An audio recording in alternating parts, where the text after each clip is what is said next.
Okey geng, di video kali ini Daddy Rih nak memperkenalkan diri.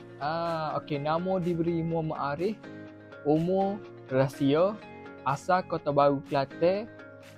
Jadi nama gapo nak panggil Daddy Rih. Okey. Gapo tujuan Daddy Rih nak buat mula YouTube? Dulu Daddy Rih ni buat dah video, bukan shoot filem lah, orang kata vlog pendek. Tapi lah ni rasa 2025 ni Daddy Rih nak comeback balik. Nak comeback video-video, bukan kata shoot filem lah, kata vlog lah. Tak kira lah video gapo-gapo pun, kita buat vlog dulu. Sebab Daddy Rih ni berlakon memang tak pandai mana. Tapi dalam bidang berlakon ni minat, tapi tak berapa pandai. Gitu kata baru nak menjinak-jinak dalam bidang gini lah kata.